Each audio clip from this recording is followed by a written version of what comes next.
þá bara hefjum við þennan fund í íbúaráðinu sem annar fundur þessa nýja ráðs, en 32. fundur íbúaráðs Grafarvogs, ef allt með talið.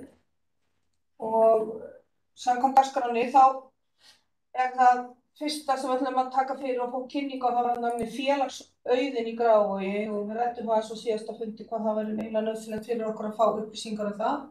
Og hann Ragnar ætlaði að taka það að sér og örugglega búinn að undirbúa einhverja þrjusukynningu. Ég get ekki sagt eitthvað með þrjusukynningu, en ég heiti Ragnar og verkefnastjóri Þríst og félagsauð og held utan tenging inn í hverfinu.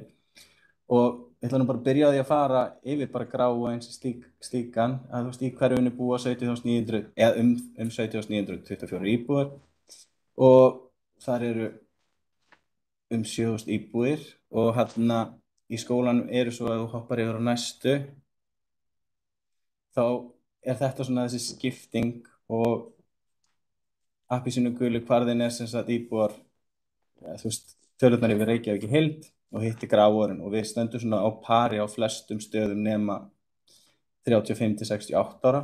Þar eru svona aðeins færri meðan við hérna hin hverfin.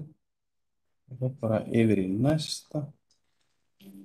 Og í Grafarvoginum eru nú sé ekki neitt. Þetta eru 10 leikskólar, 2 sjálfstæð, 3 sjálfstæðreknir og hérna, já, ég ætla að finna bara mitt dæmi, svo ég sé þetta ekki. Ég sé ekki alveg það. Já. Og ég semst með tengingu inn í þá og svo hérna í raun og veru skólanum og þar eru semst 2050 nemendur. Og svona svo skipting. Ég semst tengilegur inn í, eins og ég sagði, inn í foreldrafélögin, inn í hérna líka varandi bara nú ekki með neitt fyrir frá mig, það klúður allir. Varandi hérna, já, í skólahljómsveit, lögregluna, bókasafnið, kirkjuna og þess áttar og svo held ég líka utan svona skipulegging á stórum dögum innan eða svona tengilegur þannig stóra daga í hverfinu eins og Grafarvogsdaginn, 17. júní eða sumardaginn 1. Alveg svo líka var ég með tengingum við Fjölnir varandi hérna hátíðina sem þeir héldu síðustu helgi. Þannig ég þessi brú inn í hverfið. Á stjórnsýslunni? Já. Þannig þetta svona það sem ég var með, sko. Já, takk fyrir þetta. Og svo líka, svo ég segi, þá mæti ég líka svona velkomnafunda inn í skólana. Móttökufundina? Já, móttökufundi. Ef koma fólk erlendis frá, þá ég tengilegur þeirra inn í þjónustumiðstöðvarnar.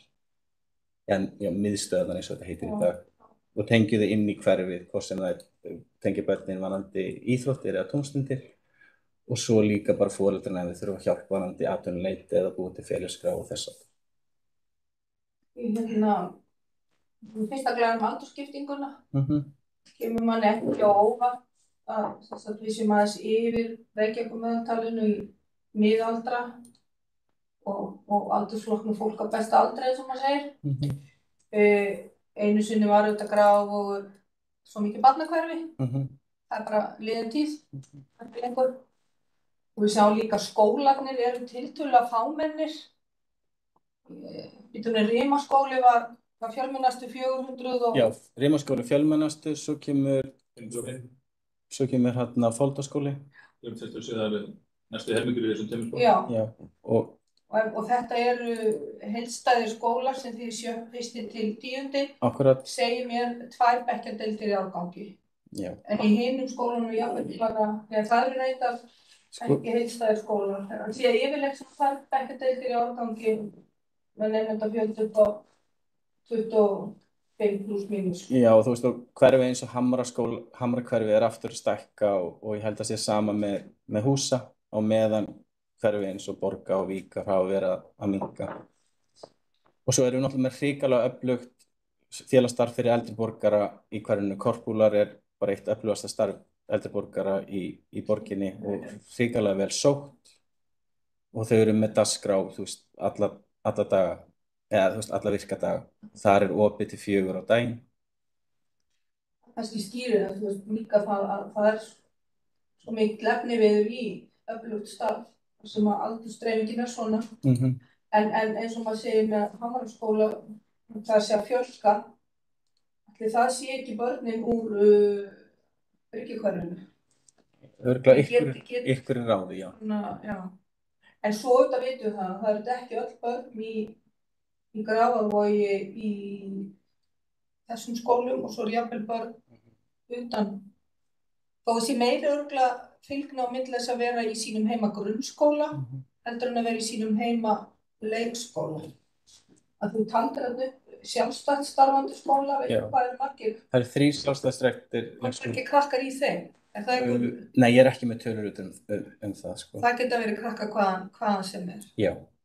Og svo er komið sko svona ungbarnadeildir í einhverjum leikskólum og það er verið að stækka suma leikskóla í hverfinu. Gestir.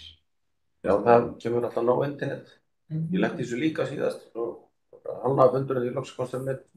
En svo erum við líka komið ótrúlega flott apparat í hverfi sem heitir Miðstöðin. Það er semst tengist skólahljómsveit Grafarvogs, skólahljómsveit Reykjavíkur og einu öðru sem ég man ekki hvað í augnablikinu og þar eru sem sagt efnilegi krakkar að fá að koma saman og undir handleiðslu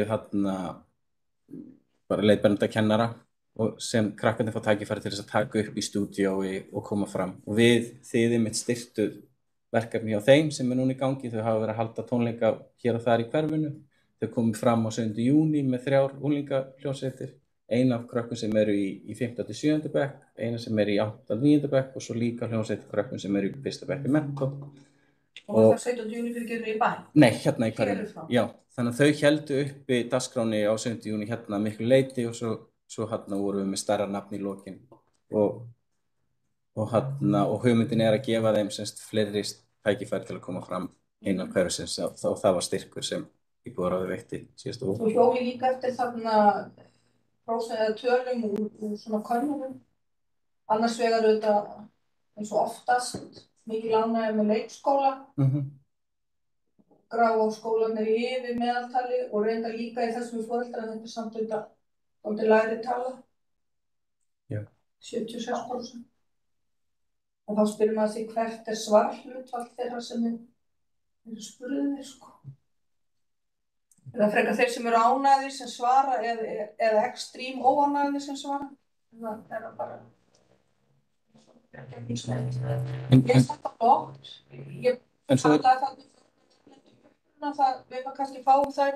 Já, þú færð þær. Við erum búin að kalla eftir þeim tölum og líka alveg hérna, það eru með sem sagt frístundaheimili í öllum skólunum sem er bara vel sótt. Við erum með 10-12 ára starf fyrir alla og svo erum við með félagsmiðstöðvar í unglingaskólanum sem er þá Folda, Rima og Víkur og svo erum við náttúrulega með höllina sem er félagsmiðstöð fyrir fatlaða í Egilshöll. Þannig og félagsmiðstöðvarnar í Gráinum eru bara tiltölulega vel sóttar. Þannig Þú átta ég á því. Man sér svo oft svona í akstursþjónustu fatlaðra að vera að koma í akkurat í Egilshöll. Já. Og þau eru bara félag eldri borgar Korpúlfur. Já, Korpúlfar. Korpúlfar. Já. Það er ekki bara, að ég er golfari, það er ekki bara tengt golfi. Nei, þetta er ekkert tengt golfi. Þau eru bara staðsetning við borgum og eru samt líka með svona smíða útibú á Korpúlfsstöðum en félagsstarfi fer að miklu leyti fram bara í borgum, upp í Spöng. En er það ekki Korpúlfar sem er að spila á vefnunar mikið? Er það ekki undir merkið þeirra? Það gæti verið. Það gæti, jú. Já. Jú, það er að spila, sko, bara hvaða það er sem er. Það getur verið, sko. Ég held að það væri, mér var alltaf bara ókvæmt Kylfingar, sem var alltaf eldri Kylfingar. Það er örugglega, allir þetta starfa ekki byrjaði í Korpúlfsstöðum, þess vegna hafi þetta nafn komið. Ég þekki það ekki. Ég þekki það ekki heldur, sko. Jú, þeir voru meðaðstöðu í Korpúlfsstöðum, sko, eldra borgarstarfið, þannig að það geti verið að það hefði byrjað þar. Ég reyndar ekki alveg viss. Það byrjaði þar starf, sko. Það aðstöðu þar í gamla milliríminu. En ég ræddi við Ragnar núna í síðustu viku fyrir fundin þetta hverfi. Og maður líka velta fyrir sér svona, hvernig er stemmingin í hverfinu? Er Grafarvogur einsleitt hverfi? Ætli sé mikil endurnýjun að fólk sé að flytja inn í hverfi, flytja út úr hverfinu, þetta svo upplýsingar kannski ekki til, eða? Af því að ég hef fylgst með því svona í Árbæ, fólk sem ungt að fara að kaupa sér íbúð og fætt uppalið í Árbæ, það vil gjarnan vera í Árbæ. Það sé þessi tryggð við... Ég held að sé klárlega þessi tryggð við hverfið. Ég held að þú veist, ég vann náttúrulega í félagsmiðstöð í mörg ár og þarna situr nú gamall unglingur sem býr ennþá í hverfinu, þannig að ég held að fólk færi sig bara milli hverfa. Það er ekki endilega áfram í Hamrahverfinu, þú veist, fer kannski í annað hverfi. En svo náttúrulega sko, það sem að gerast líka að þú veist, ég sæki þessa móttökufundi, þannig að maður tekur eftir því að það fleiri í dag sem erlendu uppruna sem að koma í hverfið en voru. Þú veist, ég fundi þetta hjá mér, þeim fjölgar og við erum að fá einstaklinga allstaðar úr heiminum sko, þú veist, vissulega eru kannski fleiri núna tengt Úkraínu og eitthvað svoleiðis, þú veist þess aftar, en við erum að fá bara. Sérð þú það, hvort að eru þeir sem eru að koma eins og frá Úkraínu og aðrir fótaflóttamenn eða bara hælisleitendur að fara í ykkur ákveðin hluta Grafarvogs, þannig að þeir fara meira í ákveðin skóla, ákveðin leikskóla heldur en annar? Nei, bara góð dreifing. Ég sé það í Hamrahverfinu, þá kemur fólk með Bryggjukverfi. Þannig að flott. Pælingar í kringum þetta. Hverfið okkar, ætla að segja okkur eitthvað frá námskeiðinu sem ætlar að halda svo stemmir. Já, svo erum við. Ég svo ofta blata þegar námskeið. En svo erum við að fara að standa fyrir fræðslukvöldi í næstu viku fyrir foreldra varandi og það ætla að taka fyrir kvíða. Svo hugmyndin að taka mánuðinum eftir að taka orkutrykki og svefn. Og svo erum við svona að reyna að kalla eftir frá foreldrum bara hvað þau vilja. Og hugmyndin að reyna að keyra bara svona fræðsluröð sem væri þá að hafa 3 vikur á milli og út þessa önn og næst. Einhvern sameiginlegur vettvangur foreldrafélagana í hverfinu undir einhver svona foreldraþorp eins og ég þekki nú Laugardal og Háaleitis hverfi? Við erum ekki með þannig, nei. Það hefur einmitt verið vettvangur svona fræðslu. En vonandi getum við myndað eitthvað svona þannig. Þú veist, það væri draumur að geta komið á staði einhverju svona röð sem fastur þáttur innan hverfisins, þar sem við fáum mikla endurgjöf frá fólkinu og líka bara fáum ykkur á fundin til að tala hvað eiga sér stað hér sko. Þetta líka svona plattform til að kynna íbúðarráðið og hvað það að gera. Það líka vegna þess að kannski foreldrafélag í einhverjum ákveðnum skóla að standa fyrir að fá gesti á fund og það kannski 30-40 manns koma en í næstu skólum foreldra vildi gjarnan vera með þannig að það væri reynd að samræma þetta. Og það náttúrulega líka bara dýrt að fá fræðslu. Þú veist, það alveg 100 kall sem kostar að fá fyrirlesara og það náttúrulega miklu betra að gera það ef við getum gert það í skjóli, þú veist, lýðheilsu eða þess aftar sko. Og eða í raun og veru verið að hjálpa foreldrafélagunum að standa saman. Við gerðum þetta fyrir COVID, þá byrjuðum við að halda þessa röð og þú veist, það var alltaf stígandi í mætingu. Þannig vonandi náum við því bara aftur. Veistu hvort sem öflugt starf í heilsueflandi skóli? Það eru allir grunnskólar í Grávoginum heilsueflandi, þannig já. Og það sama með leikskóluna, það eru allir nema einn leikskóla heilsueflandi. Þannig að, og við erum með skóla, Hamraskóli búin að vera heilsueflandi grunnskóli frá upphafi. Þannig já. Þú að halda utan þetta? Já, ég tengilegur inn í það. Já, ég þakka bara fyrir þessa kynningu og mín skoðun svo að Grafarvogur sé að mjög mörgu leyti fyrirmynda hverfi í borginni, ekki bara skipulagslega, heldur líka bara varðandi þennan mannauð sko, sem hér hefur byggst upp og gerist auðvitað ekkert að sjálfu sér. Það þetta skapa skilyrði til þess en ég held að einhverja hluta vegna íbúðarsamsetningin eitthvað eða bara þær stofnanir sem hér eru, þetta hefur virkað einhvern veginn mjög vel saman og því ég nú bæði sitt í tónstöldaráði og menntaráði og satt með í nokkur almenna skólastjórafundina ræður sko sem voru svona, sem eru miklu sem kom fram en þess að voru þeir alveg trúnaðarfundir og þá sá maður að sem sagt, margir skólastjórar úr Grafarvogi höfðu af mjög miklu að miðla sko, til annarra skóla. Þetta var oft svona vettvangur fyrir og miðla hugmyndum á milli og þannig að mörguleiti gott skólastarf en ekki síður sko gott íþróttastarf og félagsmiðstöðarstarf sko, vísindastarf og ég held að það spilast bara mjög vel saman og bara meiri samstarf milli skólanna og íþróttafélagsins hér heldur í mörgum öðrum hverjum veit ég. Skákdeild Fjölnir er svona mjög gott dæmi en þetta er bara eitt af mörgum dæmum. En svo, og vil ég bara segja hér, bara þetta tækifæri sko að ég hef verið í svona smá sambandi við Fjölni og ég sem sagt fékk kynningu hjá þeim sko síðasta vor það sem þeir vilja gera. Eða þau sko, Þeir Fjölnismenn bara Já, ákveðan og það er eitt af það sem þá hefur sko er fara lengi eftir það sem gerður samningur þessa gömlu hugmynd að styrkja hlutverk Egilshallar sem svona miðstöðvar í hverfinu og hún var ekkert gallalaus og þegar ég heyrði hana fyrst sko það fannst fyrir mörgum árum þá fannst mér að tvíbent en það var margt búið að gerast síðan og mér skilst þess að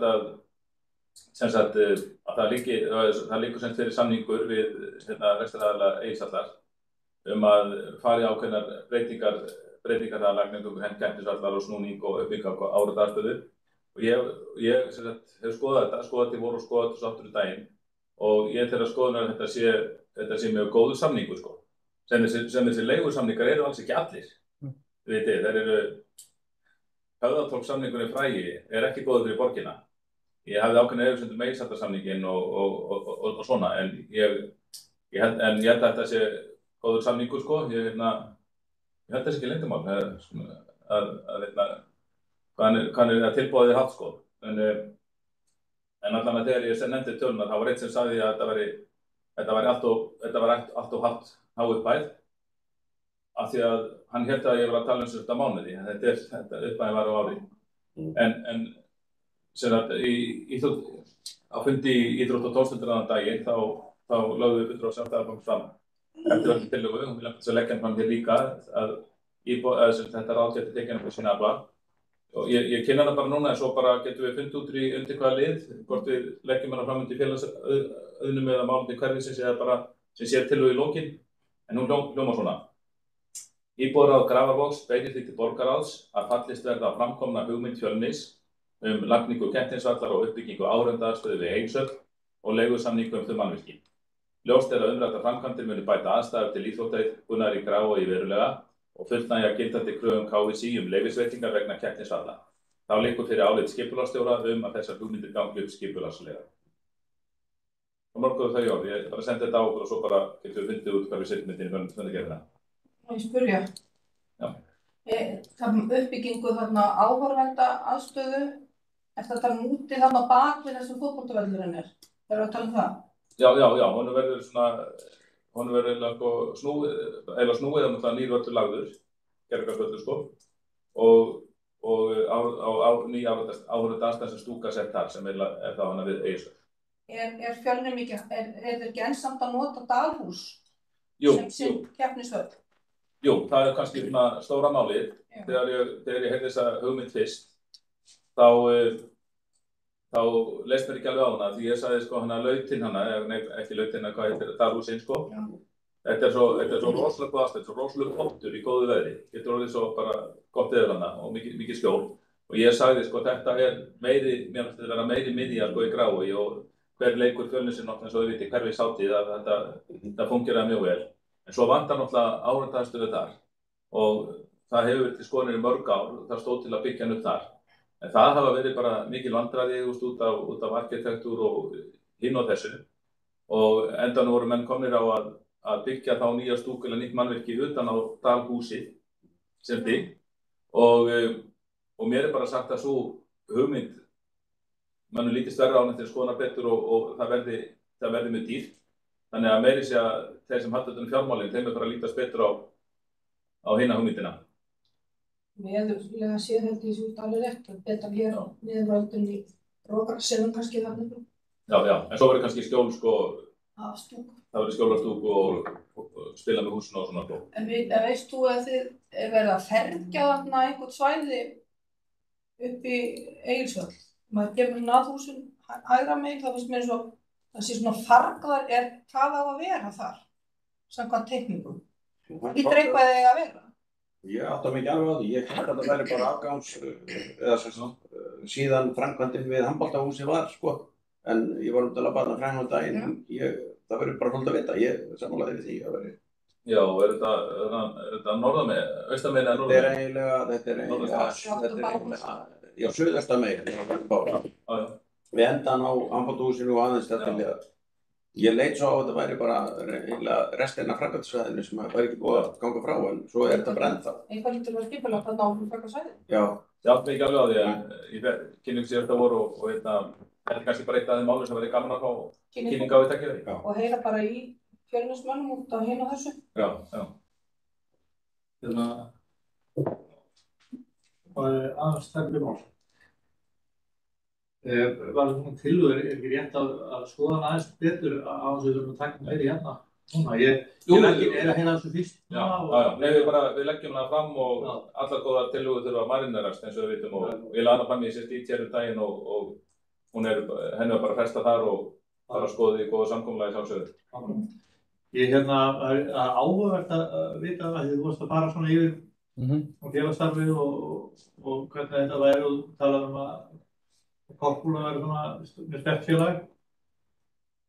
Ég get ímyndum, það verið áhugavert að vita svona samanburður milli hverfa. Það er oft gott að bera sig saman af því til þess að átta sig á hugsjónum tækifærum, það sem við erum ekki gera vel.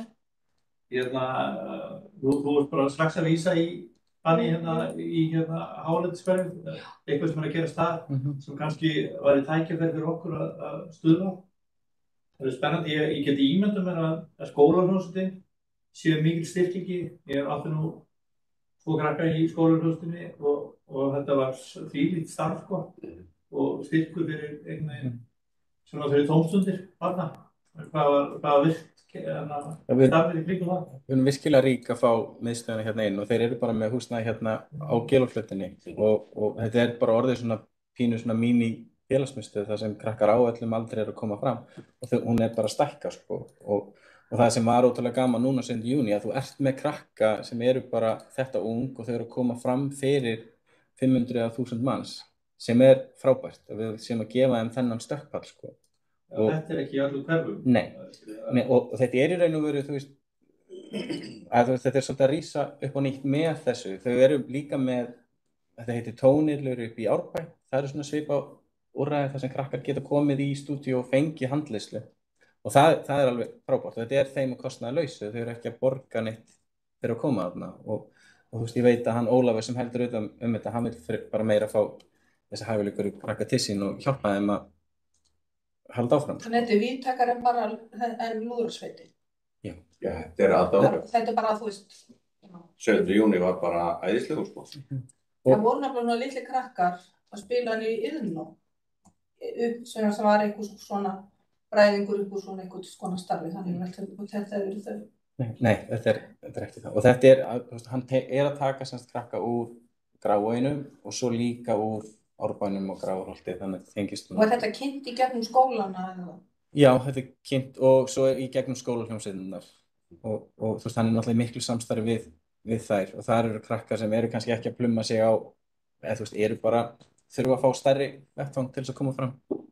Taka upp svona líka. Já, en svo er náttúrulega líka bara vert að nefna að þú veist, Grafarvogsdagurinn er náttúrulega dagur sem við erum búin að halda í þó nokkuð tíma hérna hátíðlegan. Við vorum ekki með Grafarvogsdag núna í sumar, við færðum hann inn í 7. júní og við gerðum það því að það er alltaf búin að vera svona pínu að síðan Reykjavík fór að færa 7. júní hátíð út í hverfin, þá er bara stutt á milli.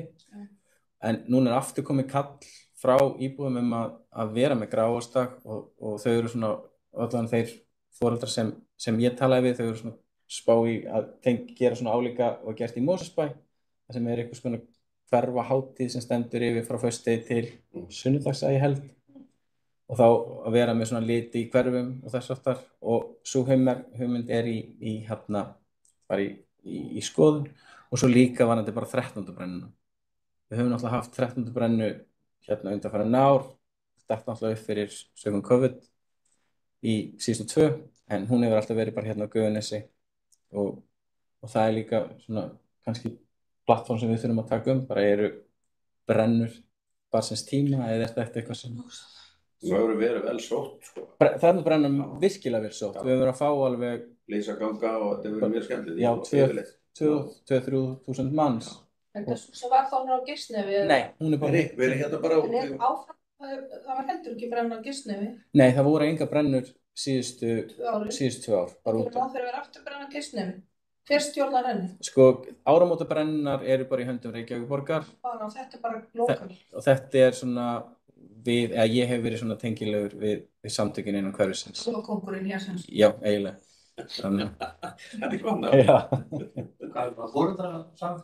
Já, bara foreldrar, íþróttafélög, skólahljómsveit Grafarvogs hefur alltaf verið með þarna að spila og svo hefur við fengið styrki, eða þú veist, það hefur íbúarað hefur styrkt brennuna. Já.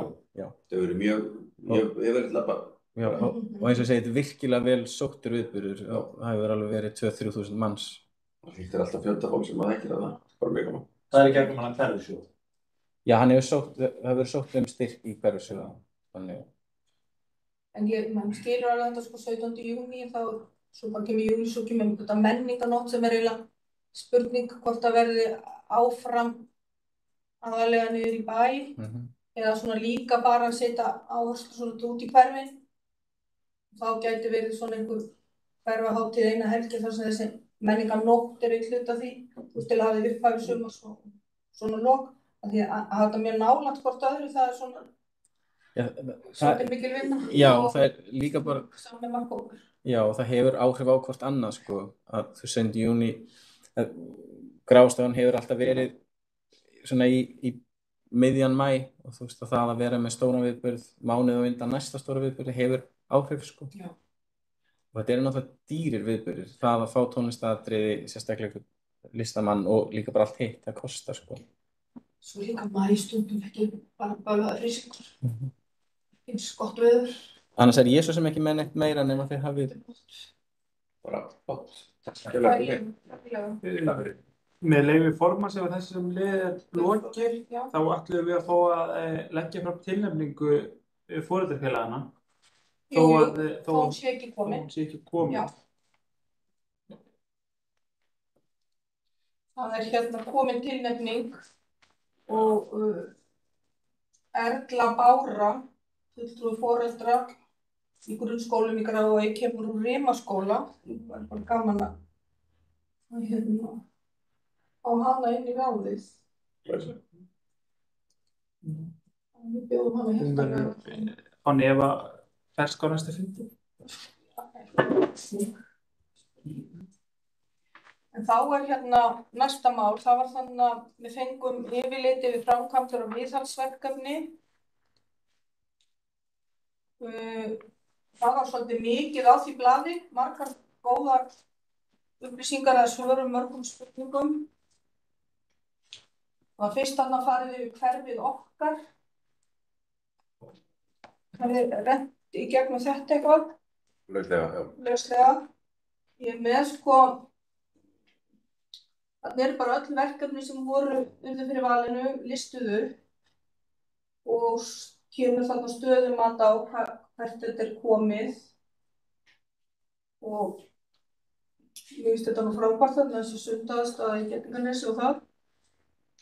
Ég bara, maður er svo pikki sko hvað þýðir á næstunni.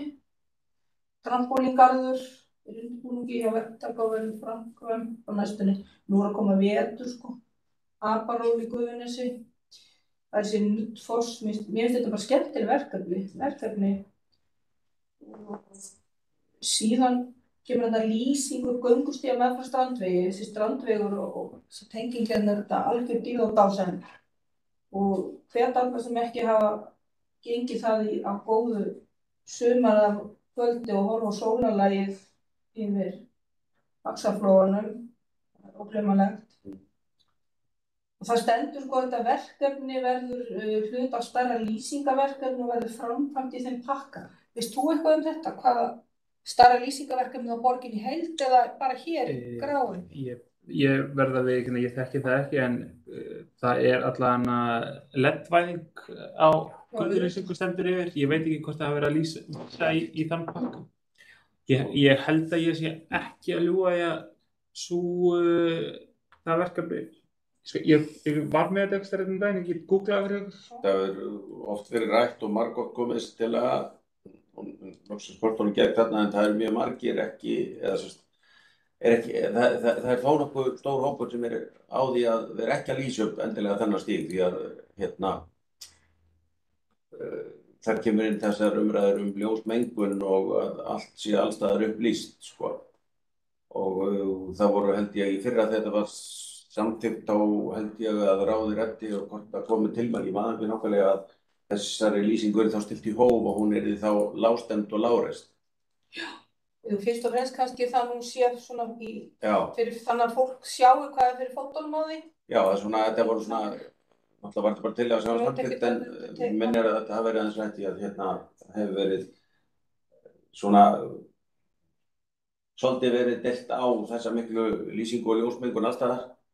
Þannig að og ég veit að lýsingar hönnuðir hafa sjálfur verið með þetta í huga og þessi LED-væðing mun betri. Þið sjáu til dæmis bara utan á húsi þar sem skipt lýsingu að það er alltaf að geisli frá þessum nútíma ljósum heldur en gömlu perónum sem standa niður og kúblerum. Þetta er ljósdreifingin allt önnur. Þetta úr tillögu úr Já, tók með þetta. Ég held ef það verið að vísa í þennan pakka. Ég hins vegar þori ekki að fullyrða það, en það hérna allavega áætlun framvindu þess verkefnis. Það er 2022, þannig að Við skulum skrifa þeim plús 2 ár. En ég ætla ekki að fullyrða hvort það sé að vera að vísa í sama. En sko hamarinn að því að tala þetta, þetta þetta orðið stefna víða og meðal annars í frístundabyggðum og svona, auðvitað úrstöður. Höfðin þetta þessi kjörni staður sem að fer stundum bara til að horfa á stjörnur og norðurljós. Þá ekki gott að vera með, maður reyna að forðast ljósmengunum. Maður farin að keyra hérna upp á Hólmaheiði til þess að ná norðurljósum og sterkum sjöfnköldum, sko. Það orðið svo mikil ljós.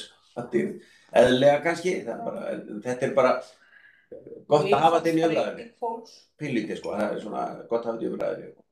Þessi stígur hefur oft verið bitbeinn og mjög margir sem voru á því að hann ekki lýstur upp, en nú búið samt ekki að lýsa hann upp, sko. Og þá hafa svona þessi tilmenn komið hvort að vera þetta að stemma þeirri lýsingu svolítið, stemma aðeins. Hún verður ekki öskrandi, sko. Þetta er flott að lasa þetta yfir, þetta er náttúrulega mikið að gerast, en vitið þið, sko, það er náttúrulega kannski enginn hefði til að svara fyrir þetta, ekki núna því embættisverkefni eftir besti getur. Er þetta verkefni sem voru kosin ákveðnu ári eða þetta öll útistandandi verkefni undanfarna kosninga? Þetta kosnings. Já, það er verið að tala ef það er verið að tala hverju mitt verkefni, þá er þetta sem voru samþykktir í En þetta öll verkefni sem voru kosin áfram? Já. Í fyrra? Já. En hvað verkefni sem voru kosin kannski í fyrra og eru útistandandi? Akkurat, þau eru nefnilega nokkur. Það ætti að vera þarna líka. Og þessum heimur þetta ætti að vera tæmandalisti, öll verkefni sem voru kosin áfram, á þessum lista, liggur yfir því bókaða, og við setjum hérna í svíkjast fyrir aftan titilinn, hvenær það var kosin áfram. Það var svona betri að því það er hálfa aðstæðanlegt að fá síðan aðra svona yfirferð á næsta ári og verða þá bara með verkefnin og það gleymast bara hinverkefni sem við klárast í.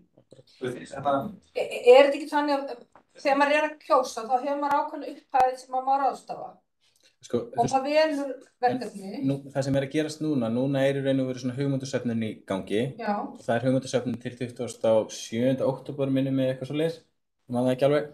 Og þá senda bara íbúar inn hugmyndir og svo haldinn fundur þar sem það kosið inn þær hugmyndir sem fara svo áfram. Stilt upp á kjörseðil. Já, svo næsta ári kosið hvað hugmyndir fara í framkvæmd og svo í raun og veru, fer þetta ferli. En vissulega þetta góð ábending að... Varðandi þetta, þá svo sem verkefni að einhvern hluta hýst á skrifstofu þar sem ég starfa. Ég get komið fanni í samband við verkefnisstjóra verkefnisins og þá ætti hann ekki að frætt hana það ef það eru verkefni sem standa út af frá fyrri árum. Ég held að ég hafi farið yfir, það var á fundir ráðsins í vor, Eða eftir að búið var að kjósa. Já, Ég held að þetta sé öll verkefni. ég skal bara, Já, ef ég skildi Ingimar rétt þá var hann að tala verkefni fyrri ára. Já, þú meina það. Það gleymdi þetta ekki bara niður þó að þið komið nýkostning. Já, þeir eru vonað það, sko. Það er myndaðlega verkefni, sko. Myndavélarnar. Já.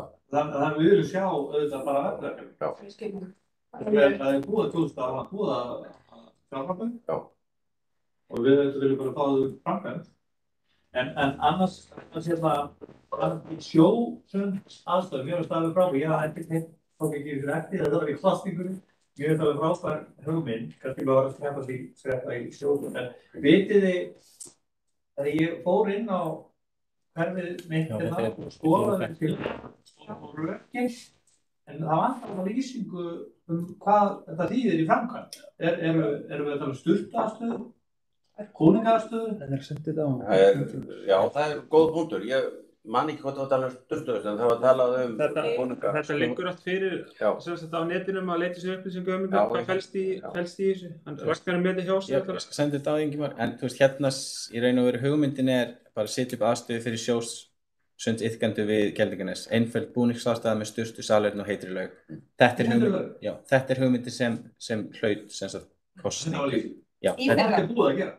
Þetta er í framkvæmd. Þeir eru sem sagt með, af því að úrslitin eru kynnt síðasta vor, og þá hafa þau núna 2 ár, eða þau gefa sér þessi 2 ár til þess að. Já, það er framkvæmd. Maður sé að tala það svo, mér fannst eins og ég hefði lesið þetta vel bara tilbúið, og ég hugsaði ok, hvernig er þetta kynnt? Byggingu skýlisins. Byggingu skýlisins er lokið, það er ekki, ok, framkvæmdin er ekki heimtinn í lokið, það er hittir að skýra það, sko. Ég reynd svo að það bara verkefni væri búið. Og þú ætti bara að mæta skýlunni. Já, nálega. Þú þarf ekki að mæta skýlunni að það er búningsaðstaða. Ég tók nefnilega eftir að það var útboð á stiganum og enda kemur það þarna fram. Að tilboð í stigan hefur verið samþykkt og verið að bíða eftir að hann fari í framleiðslu. Við tók eftir því, þannig að það er verið að mjalla þetta áfram. Það ég segja það, en ég tók það myndi velja verkefni sem verið mest lengst komin, það verið efst, sko, og þá taldi ég sko að byggingu skýlisins er lokið, þá taldi ég að aðstæðan væri bara komin. Ég leit svo á, en það er greinilega það ekki. Og verður settur og feitur bóttur hana? Já, saman byggingunni. Samkvæmt lýsingun, ég get ekki svar fyrir hvernig þetta kemur svo, en lýsingin sem hlaut kosningu, sem ég ætla að senda bara á þig, og það var svona, þú veist, hvað verður það að láta gera, og svo hefur þessi sem heldur utanum þetta byrja samtal við þann sem sendi inn hugmyndina, og hann þú veist, er í kontakti við hann þegar framkvæmdin fer á stað. Sko. Ég þekki þetta ferli ágætlega, að ég var mjög yfirborður að því í Kópavogi, en þetta er einmitt, hvað var há fjárhæð á alltaf í það? Ég er ekki með það, en þú veist, hverfið fékk ákveðnar upphæðir, svo er farin ákveðin svona grunnvinna í hverja hugmynd fyrir sig og þá er tekið frá, þú veist, hver hugmynd hefur, þannig að þið bara getur kannski átt að segja því. Já. Hvað er í þessu? Já, ég man ekki, mér finnst þetta að vera þannig að þú hafðir einhverjar ákveðnar milljónir og svo vissir að þetta verkefni sem þig langaði svo í kostaði svona mikið, þá sástu hvað var mikið ætlað í verkefni. Já. Og þá kvartaði stað, þú útluta aðfyrir og þú raðaði bara inn á barinn. Já, akkurat. Ég var alveg með því hana. Já, flott, þetta er bara skemmtilegt og þú búin að byrja auðvitað næsta.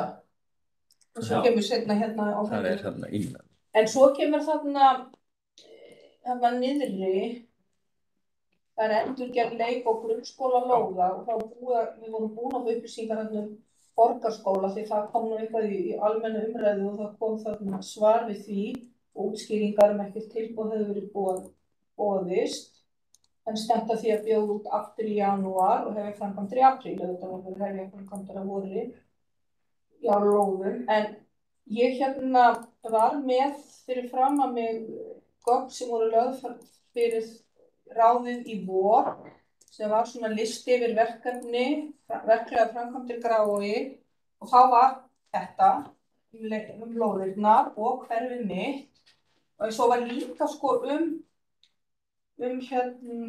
skólahúsnæði, leikskóla og grunnskóla húsnæði og það voru alveg sko dópía, langur listi hvað þetta gerir í hverjum skóla. Ég er búin að biðja að við fáum líka lýsing á því hvað þau verkefni eru stödd. Sko, endurnýja loftljós og bæta hljóðvist og endurnýja útskotsglugga og breytingar á kaffistofu starfsmanna og þið vitið þar fram eftir götunum. Þannig að mér finnst það líka nauðsynlegt að vita það, kannski í ljósi þess að maður er svo sjálflægur. Ég horf alltaf á Stinnlandsan utan á Hamraskóla og það er verið að laga þar og loftræstikerfi. Og það er á fleiri stöðum bersýnilega loftræsti vandamál og ég held að þetta leggja áherslu á það í ljósi allrar myglunar sem er að koma upp allstaðar og hluta til getur það verið spurning skort á loftskiptum, ég veit það ekki. Austurbæjarskólinn minn gamli, það ekki bara einu skóli sem er ekki á myglu. En ég er búin að óska eftir að fá upplýsingar Þetta, snillt, þá bara dettur það. Þess á næsta fund, vonandi. Já. Flott. Alveg fint. Þá erum við komin að svar við fyrirspurn aðgengi íbúa og sýnileika, þarna tillagan sem við vorum með á síðasta fundi og þið sáuð í gögnunum. Við vorum að fá svar við sem sagt tillögu sem síðasta ráðherrasendin 11. maí og síðan fengum við á síðasta fundi líka upplýsingar þegar varum að fara yfir svona þetta nýja fyrirkomulag íbúaráð að það var úthlutað peninga upphæð, var ekki 4 milljónir eða eitthvað í svona kynningar átak ráðin. Þannig að þessi tillaga sem hefur lögð fram í maí, hún er svo sem á svipu róli og það sem við vorum að hnykkja á síðasta fundi og við sjáum hérna svar sem þessi tillaga frá því í maí fékk. Þá er akkurat vísað bara í þessa vinnu sem er á að fara á stað með að kynna íbúaráðin og auka aðgengi að borgarana eða hversbúa að fundunum og því sem er að gerast í ráðunum. Síðan, þetta er hér, hvað dagur er þetta? Eftir 1. september hefur þetta verið farið umsögn mannréttinda- og ofbeldisvarnaráðs. Þessa tillögu sem var lögð fram í vor. Þarna kemur sérstök bókun frá fulltrúa Flokks fólksins. Það farið í gegnum þetta bara, finnst þetta allt vera bara á þessu jákvæðu nótum að styðja og styrkja íbúaráðin sem mest.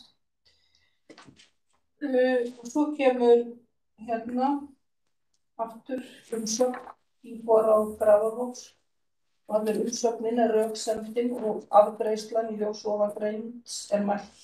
Það tillögunni verið vísað frá vegna þess meðal annars að þetta kynningarátak í burðarliðnum. Þú veist meira en þetta? Jú, það er í burðarliðnum og það er bara verið að ýta þeim bát af stað. Já. Það er aðeins komin á það. Þetta er flott, það er eitthvað verið að vinna í þessu og eins og ég skil afgreiðsluna að þau vilja bara bíða með að taka afstöðu til bókunar. Má ég bara til að skýra aðeins hlutina? Má ég árið lengra að haldi þannig að við séum öll á sama róli? Í fyrsta lagi þá lögðu forverar ykkar í íbúaráð Grafarvogs fram tillögu sem er í fundagögnunum og henni var vísað til umsagnar mannréttinda- og ofbeldisvarnaráðs. Og það er verið að leggja þá umsögn fram hérna þessum fundi og hún er bara svo hljóðandi og svo er það ykkar að taka svo afstöðu til tillögu forvera ykkar. Já, ok, maður klára. Sko, ég held að eins og þú sagði þannig, þetta er mjög sambærilegt og við bókuðum hérna síðan. Við vorum betra aðstöðu til þess að fá íbúa með okkur á fundin. Mér finnst skrítið með þessa afgreiðslu, þessa umsögn, að því þó að verið sé að vinna í málunum, þá finnst mér allt í lagi að taka bara undir tillögu fyrri íbúaráðs. Mér finnst skrítið að segja bara í þessu vísu sem bara frá og það gerir það það gerir ekki endilega íbúa lýðræðinu gott að bara einhvern veginn hunsa bókun íbúaráðs. Það er svolítið svona, ég veit að þessi vinna er í gangi, en væntanlega hún í gangi nokkurn veginn í takti þessa bókun, ég trúi ekki öðru. Ég meina það verður að bóka það einhvern veginn. Umsjóninni skilur. Við höfum auðvitað ekki fengið svar við okkar bókun, en ég skil alveg hvort að tala af því þetta er svona vísa frá. Ef við viljum halda áfram þetta mál, þessar ósk okkar, þá getum við bara hugsanlega sagt að við viljum árétta fyrir bókun frá síðasta fundi og en við fögnum þessu kynningarátaki og vonum að það fari sem fyrst af stað eða hvernig svo sem við getum, það verið kynnt sem fyrst. Vegna þessi kynningarátakinu reyndar þegar við hefum fengið þessar upplýsingar hvernig þessu fé á að vera dreift, þá kemur það reyndar hvergi fram tól og tæki. Það kemur bara umlýsingar, hönnun á einhverjum svona spjöldum, einhvern til að sitja á netið. Þið gæti komið ábendingum ykkur á framfæri í formi bókunar ef áhugi er á því, sko. Já. Þú veist. Kjartan, þú varst búin að biðja orð. Já, ég man bara eftir mörgum dæmum, sko, það sem hefur verið stattur einhvers staðar þar sem rauninni ljós kemur að eitthvað góð hugmynd hefur orðið til á fleiri en einu stað, sko. Og stundum er að segja að setja á til hugmyndina fyrstur þannig að hinn er að reyna að taka hana frá mér eitthvað en svo er hann líka bara þannig að þegar þetta great minds think alike, menn að þegar við erum að vinna með eitthvað, það kemur bara það kannski, kemur svipuð hugmynd á ólíkum stöðum og þegar las þessa umsókn, sko, ég hugsaði bara, já, ok, það er verið að vinna málinu, sko, og það er mjög oft, sko, kemur svarið frá kerfinu, við vorum einmitt að vinna þessu eitthvað, sem svo kannski getur það tekið 1 ár eða 1 dag, sko, og ég var hissa að sjá lokasvarið, eða sko, lokasetninguna, því ég bjóst eftir bara við, eins og ég hef oft fengið frá embættismönnum, til dæmis ITR, bara við erum að vinna þessu, við erum að vinna hinnu og eitthvað svona, í ljós og ógreinds margt með því að tillagan verið samþykkt. Ég held að sé bara ekkert að því að samþykkja svona tillögu, tala um eða runnið að málinu, þá var bara stuðningur. Þannig að ég var svolítið hissa að sjá, sko, bara tillögum sem vísa frá, það er svolítið svona harkalegt, sko. Mér finnst það líka, ég myndi ljósi þess að skoða þennan ramma.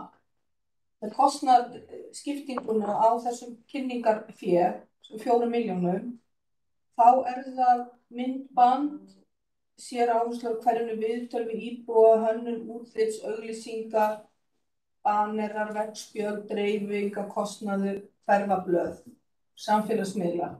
Við vorum eiginlega ekki að spyrja um það. Nei. Við vorum að spyrja um húsnæði og tækni búnað. Þannig að mér finnst, og það er ekki að því sé ljón, þess vegna maður svo stefna fyrir okkur, mér finnst, sko, ekki þú eigi að fara við áréttum þessa fyrirverandi bókun. Það er alveg það sem sama það sem þið eru með hérna 11. maí. Meiri íbúalýðir að hafa fundin að opna íbúum og fá þá til þess að taka þátt í þeim málefnum sem þar eru rædd.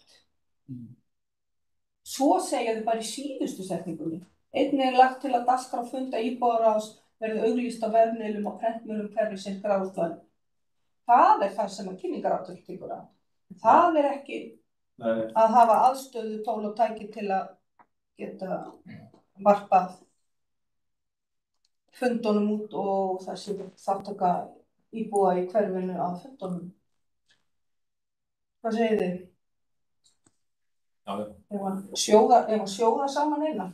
Ég held að sé alltaf að sko, þetta er svo eðlileg ósk sem við erum að gera, sko, og ég vissi ekki annað en að þessi ráð hefur verið hugsað til þess að vera tengilegur milli íbúa og stjórnkerfa borgarinnar og þá verðum við náttúrulega að vera opin og sýnileg og aðgengi hins almenna borgara nokkuð gott, sko. Þannig að mér finnst ekkert í þessari tillögu sem ætti að stuða neitt. Þetta er svona pínu harkaleg setning, sko. Já, það er eins og þessi bara horft á síðustu setningunum. Já. Kynningun á vefmiðlana. Þannig að getur þú sett eitthvað niður sem þetta við bara tökum undir þessa, hvað var þetta kallað? Tillögu frá Íbúðarráði Grafarvogs frá 11. maí. Það sem kölluðu eftir, hvað talaðu hvað kallaðu þetta? Að gera Íbúðarráðinu kleift. Íbúðum kleift að mæta og taka þátt í umræðu. Þetta er bara orðað þannig ekki samhljóm við á tillögu sem núverandi Íbúðarráð sendi frá sér á síðasta fundi. En í leiðinni taka undir að við séum ánægð með þetta kynningarátak og við viljum bara sjá teiknað upp einhverja tímalínu því hvað sé verið að hugsa þar. Finnst ykkur þetta verið eitthvað í þeim anda sem við viljum sjá? En í raun og veru þá tillagan, sko, upphaflega tillaga forveri ykkar, hún hér til afgreiðslu. Þannig að, Getur við ekki bara, getur þú ekki bara tekið það niður? Nei, þið skrifið bókanir. Það er ekki góð reynsla því að vera að tæpa þér upp í... Nei, Það er allir sammála hérna inni í Íbúðarráðinu að við tökum undir bókunum síðan í vor. Já. Og við vorum hérna fyrir mánuði og við bókuðum það aðra. Já, samt áriðtum þessar tvær bókanir. Og áriðtum það að þessar bókanir snúa ekki eingöngu að kynningarátaki, heldur að aðstöðu fyrir fundina. Já. Og Íbúðarlýðra. Og sko, hvað sé ég, svona, ég raun að orða þetta mjög benn. Og okkur fann svona jaðra við tilhneigingu til þess að halda áfram með alla fundi, svona fundi, sem sagt, rafræna í framhaldi af þessu COVID. Sumum finnst þægilegra að fundi séu rafrænir af því þeir eru ekki eins dýnamískir. Það er ákveðin hópur sem óttast dýnamíska fundi því að þá þurfa þeir að svara á þægilegum spurningum. Þannig að svona þessi rödd hefur pínlítið læðst og það var eina kveikjum þess að við komum með þessa ályktun í vor, sko.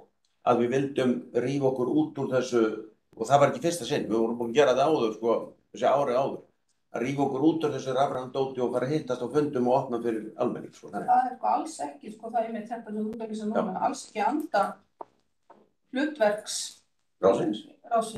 Og þessa Íbúðarlýðra sem boðað í... Já, við vorum einmitt búin að vera að kalla eftir því að rífa okkur út úr þessu rafræna umhverfi og fara að vera með opna dýnamíska fundi aftur, sko. Bara í ljósi þess sem Árni segir að þá minni ég á það sem ég sagði á síðustu fundi að það er í höndum ráðsins þangað til þessi ásættanlegi búnaður er komin upp í hverfunum hvar þið funda þangað til. Það er ekki því til fyrirstöðu að vera bara á góðum stað hér í hverfinu og það sem er þá hreinn staðfundur. Og ég bara minna á það að ef þið myndir vilja fara þá leið til dæmis næst eða þar næst eða alltaf eða þangað til þessi búnaður komu þá getið þið gert það, sko. Mér dettur í huga þú ert að segja þetta sem er mjög gott. Sko ég er svona, með þess að ég vil alltaf sjá svolítið fram í tíma, þannig ég er búin að vera velta fyrir mér hvað liggur á okkur og hvað við þurfum að gera og eitt af því sem við þurfum að gera er hitta ungmennaráð. Þú nefndir einhvern tímann hefði verið það gert í desember sem er frábært og desember er nú, þið veitir, skemmtilegu mánuður. Mér finnst alveg kjörið þá að hafa hann á stað sem getur tekið á móti fólki og þá væri dagskráin. Þá getur bara þeir sem hafa áhuga í hverfinu og fylgjast með hvað ungmennaráð er að gera. Ungmennaráði, við getum líka verið að fá upplýsingar bara frá félagsskapnum og korpúlfum, við getum fengið kynningu á Fjölni. Þetta er eitthvað sem við viljum gjarnan hafa kynningu á. En ájafnvel sko erindi til svo margra. Þannig það getur verið svona fundur eins og þú ert að segja sem getur verið á opnum stað. Bara svona desemberfundur. Með piparkökum og kertum. Já. En það var þá mjög gott að negla það niður af því að er ekkert svo mörg rými sem við getum tekið og það verður auðveldara fyrir mig að bóka það. Það er bara sattur upp og bara átt að gera það í tíma. Já. Ég finnst bara vel á þetta og þar með erum við svona að stíga fyrsta skrefið að opna þessa fundi aftur eins og þau voru í upphafi. Auðvitað kom þessi fjarfundabúnaðar kvöð í tengslum við COVID og þá þetta bara eins og Heimir að benda á, viljum við hætta því eða? En hún sko ég bara ítreka það að þetta það er ekki kvöð með þennan fjarfundabúnað þangað til að það komin upp infrastruktúr fyrir honum. Þið getið að verið í staðfundi ef ykkur sýnir svo, sko. En þá bara kemur það niður á þessum streymisvinkli sem... Akkurat. En líka sko meðan að þetta nýja ráð og svona upplýsingar markmiðið og vinnuferlana og hverjir aðild að því og allt þetta kannski ekki á allara vitorðið í hverfinu. Og því síður hvenær fundirnir eru haldnir og að fólk megi eða hvar það geti vitin orð. Það eitthvað sem við þurfum að skoða og laga. Þannig að það sé þá þannig raunverulegt. En mér finnst bara skemmtilegt ef hægt að halda svona desemberfund og þetta þá svona efni sem að ætti að geta höfðað til mjög margra að fá upplýsingar það hvað eldri borgarar í hverfinu að gera, hvað íþróttafélagi í hverfinu að gera, hvað liggur og brennur og unglingunum hérna í hverfinu. Þetta svona upplýsandi fyrir. Bara mjög góð til að algjörlega sammála. Sko svo líka aðeins, hvað eru önnur íbúar að pæla þessu sambandi? Það spurning hvort að það sé hægt milli funda að skoða það. Ég meina, það ágætt að sé einhver samfella í þessu, sko. Það bara allur gangur á, þú veist, það verið að velta upp sömu atriðum og þið eru að gera. Já. Og hvað sem það á að blanda þessu eða fara leið það sem það bara staðfundir. Það bara verið að velta upp sömu Ættu formenn íbúaráðanna að hittast og ræða þetta og ræða svo niðurstöðu þess fundar á næsta fundi? Ég held að það sé miklu betra það alveg bara góð hugmynd en að þið haldið, það bara, þetta mál bara, sko, margþætt, það bara, þið getur bara tekið ákvörðun í ykkar hópi og haft þetta eins og ykkur finnst henta best. Já. Ég held að sé ekkert endilega ástæða til þess að láta, sko, stjórnarstæði hvað önnur íbúar eru endilega að gera. Nei, kannski ekki galið að það sé ykkur heildrænt stefna í þessu hjá borginni, sko. Eiga þetta að vera opnir og tímuristi fundir eða á þetta að vera svona einhver lokaður klubbur, sko, sem maður bara streynd. Það eins og í tillögumstýru, þá það ekki stefna. Nei, þetta hefur svona verið pínu styrkt, sko. Ég við tillöguna, svo ég vekja að íbúar á Grafarvogs sammála bókun fyrra íbúaráðs frá 11. maí síðastliðinn og ítreka bókun ráðsins frá síðasta fundi. Íbúaráð fagnar því að unnið sé að kynningamálum en bókanir ráðsins snúa einnig að betri aðstöðu fyrir íbúa á fundum íbúaráðs. Og svo kemur betri aðstæða fyrir fundir ráðsins einhver líkur og góðum árangri varðandi lýðræðislega þátttöku íbúa. En þú ert væntanlega að vísa í tillöguna þá frá 11. maí þegar ekki? Jú, og okkar, við síðast. Einmitt. Tillögu íbúaráðs frá 11. maí. Einmitt. Ok. En það bara, þetta stendur þrátt fyrir það, sko? Já.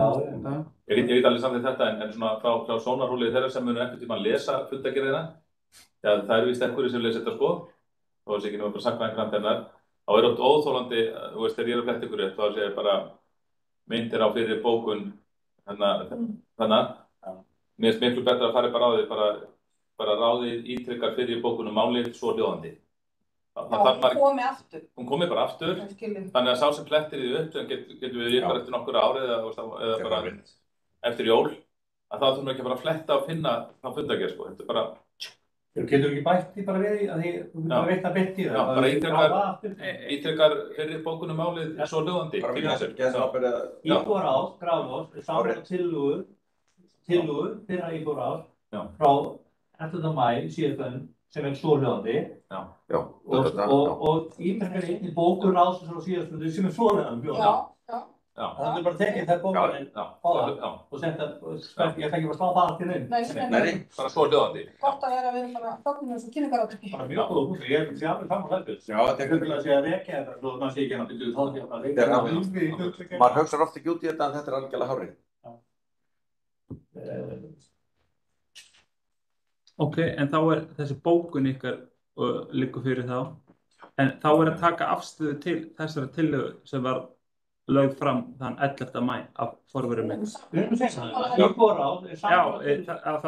það þarf greið atkvæði það Já, ok. í þeim skilningi. Já, ok.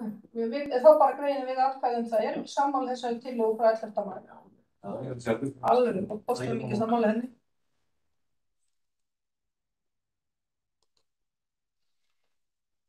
Hvernig var síðast í formaður ráðsins? Ég veit það ekki. Jú, Hákon. Hákon. Hákon. Magnússon hann er verið Hákon Óli. sínulegur hérna, sko, í pölunum. Já. Já, hann lítur að vera annað en Já, Ég tror að þá erum við komin að tveimur erindum sem tökum sikkur lagi. Má ég Fyrirgefðu. afsækja fyrirgefðu Fanny Ekki málið. í ljósi þess að þið eru að samþykkja þessa tillögu þá er náttúrulega kannski óþarfi að endurtaka hann í bókuninni. Kemur hún í fundargerðinni þá svona? Þá mun hún fer rafrænt sem sagt í sér skjali. Já, ok. Þá er bara nóg að þá endurtaka bókunina frá síðasta fundi. Afsæki ég sé svona leiðileg með þetta formæli þér. Það er bara að kenna manni þess Nei, þetta verður skýrara þannig. Átni þrautur er endur ekki taka við leiðin. ég kom með tolerans fyrir þessu, en þetta er bara blá.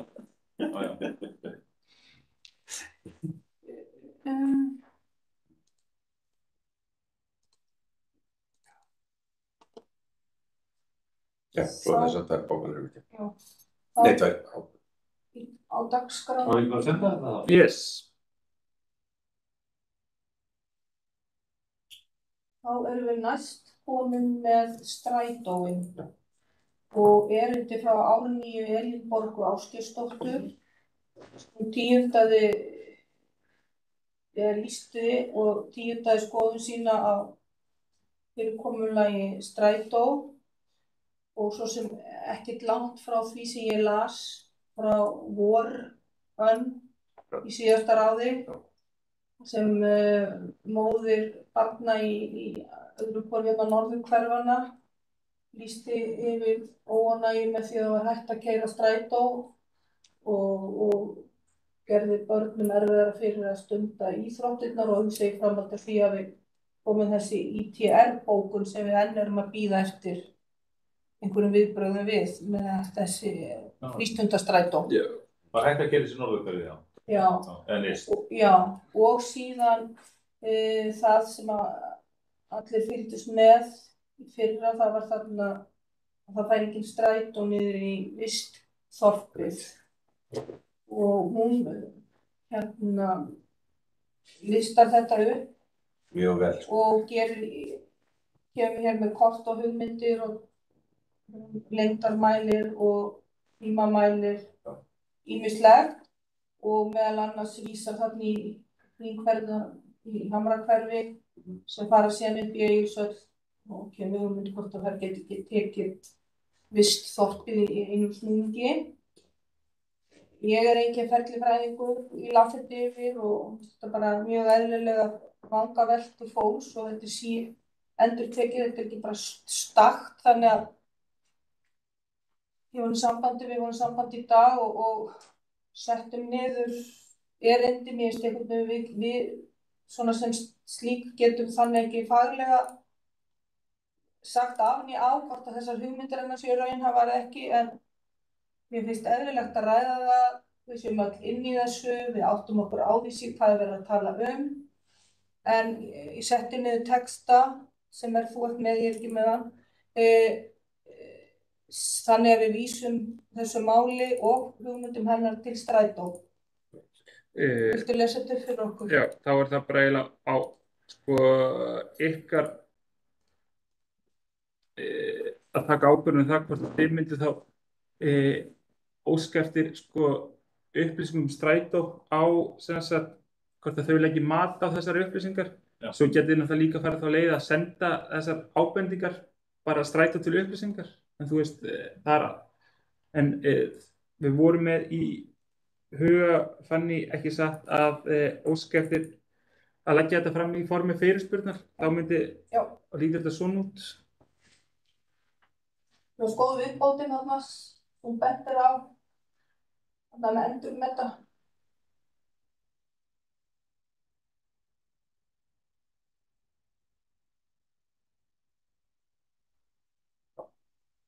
Líka að því sko þetta ítrekað. Ráðið búið að fjalla um þetta áður og einstakir íbúar og það margoft búið að benda á bæði ræð og riti að þarna hafi ekki hugur fyllt máli varðandi hönnun þessa visttorps. Þetta átti að vera þorp fyrir fólk sem að kysi einfaldan og bíllausan lífstíl, en það ekki með nokkru lifandismóti hægt að segja að það sé nokkuð möguleiki að stunda slíkt líferni þarna því að fólki var dæmt þarna út í óvissuna án þess að væri búið að hugsa málið til enda. Og ég skil bara mjög vel að það sé veruleg kraumandi óánægja fólks með akkúrat þetta. Ef þetta hefði ekki verið kynnt þannig, þá er kannski ekkert við þetta að segja. En það var bara kynnt nákvæmlega þannig. Þannig að ég stil þetta heilsugar og bara þakkum Árnýju fyrir vel ígrundað erindi. Já, má ekki bara svo skipt í lokin, orkar eftir skriflegu svari? Þetta er bara lagt fram sem í formleg fyrirspurn ráðsins og vísa til umsagnar strætó. Jú, það verður að gefa okkur svar. Já, ég bara styð Mér finnst það eðlilegt því að það hefur líka verið sko inn í umræðina því að nú hef ég ekki kynnt mér það, ég hef þetta farið þarna niður dyr og skoðið uppbygginguna og núna fyrir að vera breytingar á skipulagi og allt það sem nú hluti bara nema á hugmyndastigi. Það hefur líka verið talað um sko bátastrætó en mér finnst sko, ég hef mér heldur ekki grein fyrir því hvort það séu margir einstaklingar sem eiga ekki bíla en ég vist þorpið þá finnst manni að þetta leggja höfuðáherslu á almenningssamgöngur. Já, og þetta verður sendt sér fyrirspurn til strætó? Já, það er bara spurning hvort það sé áhuga fyrir því að ráðið samrýmst þessa bók eða hvort það fann í leikina. Ég legg til að ráðið sé bara á baku þetta. Þá er þetta bara fyrirspurn ráðsins að því gefna allir standi þar að baki. Það fórsendan svo sem að Hamrahverfi þá missi unni, það sé ekki líka. Við leggja mat á þessa hugmynd, ég get ekki gert mig grein fyrir því sko. Nei. Það myndir að vera einhver tölu, sko, farþega tölu. Já, við bara, ég kann þetta ekki. Óskum eftir þetta verði bara skoðað og metið af fagaðilum sem að þekkja þetta. Og ég er sammála líka að rökunum, sko, ef það eru forsendur, laðar til grundvallar, einhverju íbúðabyggð, þá á að forðast til lengstu lög að brjóta þær forsendur. Já, algjörlega. Það skiptir ekki máli, eins og þetta var að vistvænt og þá segir það bara sjálf. En það eins og maður segja, það gengur ekki alveg saman þarna, hann strætó í eigu borgarinn og annarra og þeir eru ekki með inn í þessari áætlun. Það vantar að klára dæmið. En hann einhver núna líka hverfið er ekki? Aldrei þetta. Nei, hann er bara Hamrahverfi. Jú, hann gengur Hamrahverfi. Og það er náttúrulega, nei, hann gerði ekki tímabili. En svo í skólasameiningunum þá glemdist að regna með því að krakkar sem var vísað í annan skóla þeir þurftu að komast á milli skólana og í íþróttir og tómstir, sko. Þannig að þá kom þessi strætó aftur blessunlega. En eitt sinn gekk strætóinn að Sporhömrum, sem kirkjan það var úr. Svo manns kannski að hann hringinn og fór aftur út og það bakliðin að skólalóðinni hjá skóla. Og það svolítið það sem hún svolítið að tala inn í. Ég keyri þetta mjög oft þennan hring og mæti iðulega strætó. Miðjan dag hann ekki mannaður nema bílstjóra, en hann þetta mikið notar eins og segir á krökkum, þannig að þetta spurningin í svona hverfum hefði skólabíll. Það var farið fram á það á sínum tíma, það kemur skólabíll, það var ekki hlustað á það. En auðvitað þetta bara, það hljóta að vera til tölur innstýring þarna og við bara reiknum með að þessi fagaðilar skoði þessi mál og hlusti á raddir íbúa sem að keyptu eignir í hverfi sem var átt að höfða til bíllausa lífstílsins en bara henta ekki. Sem var leyst með leigubílakorti 2 á dag eða eitthvað, Bara grín, sko. að næstu stoppistöð. Og með Ég- því að sko vegurinn sem liggur hérna niður, ég bara skora okkur að prófa að labba eða hjóla þangað. Það bara, maður er í lífshættu á hverju metri sem maður fer. Ég hjóla mikið hverfið og ég bara, það ekki orðið hægt að hjóla þarna. Ég myndi ekki heldur vilja fara þarna Já, Guðmundsvegi gamla. í hálku og sleipu og snjó og bil og Við lögðum til hérna fyrst eftir þetta Vistor kom að það yrði bara gerður með hraði göngustígur við hliðina á núverandi vegi því þar er pláss og infrastruktúrinn gerir ráð fyrir vegi. En það var ekki hlustað á það, sko. líka kvikmyndaverið þarna með alveg ótrúlega miklu. Já, þetta er bara einhvern veginn, já, nú bara hafa þetta pent en hérna, þarna þarf að taka aðeins til henni. Hugsa málefni. Það var nú gott að við erum komin í það. Já. Þá er afgreiðslan á þessu erindi hennar með þessum hætti og allir eru sammála því. Þá var það næst þarna með líkbrennsluna. Ég las mér til allt sem ég vissi í sambandi við þessa líkbrennslu og hugmyndir og komst að þeirri niðurstöðu að það hafa verið uppi einhver þrýstingur á Kirkjugarða Reykjavíkur í Fossvogi